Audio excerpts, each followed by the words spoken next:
أعوذ بالله من الشيطان الرجيم. بسم الله الرحمن الرحيم. والفجر وليال عشر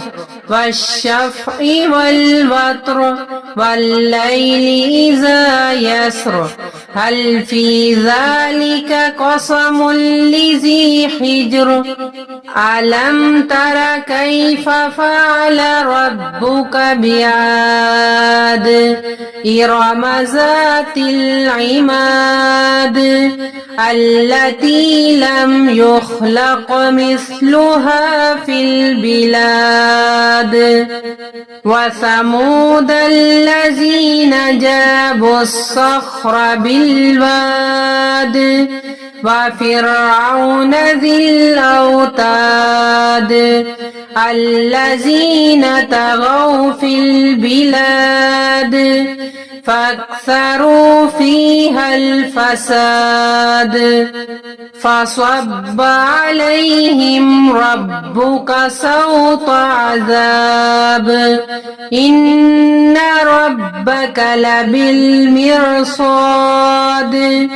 فأما الإنسان إذا ما ابتلاه ربه فأكرمه ونعمه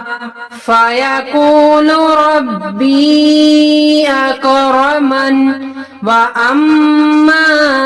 إذا ما ابتلاه فقدر عليه رزقه فيقول ربي أهانن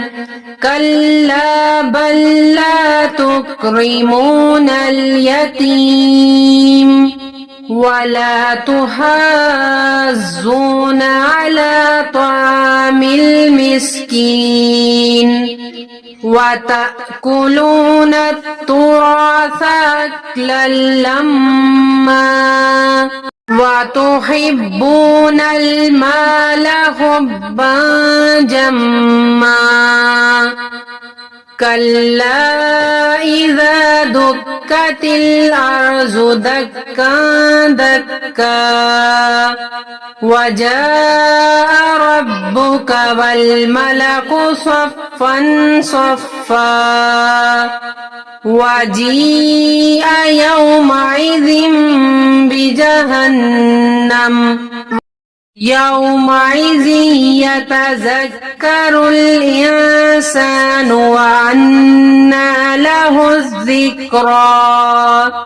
يقول يا ليتني قدمت لحياتي فيومئذ لا يعذب عذابه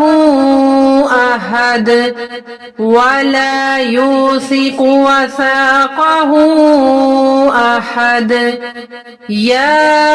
أيتها النفس المطمئنة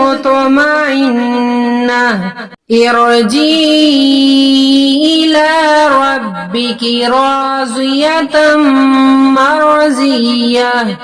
فادخلي في عبادي وادخلي جنتي صدق الله العظيم.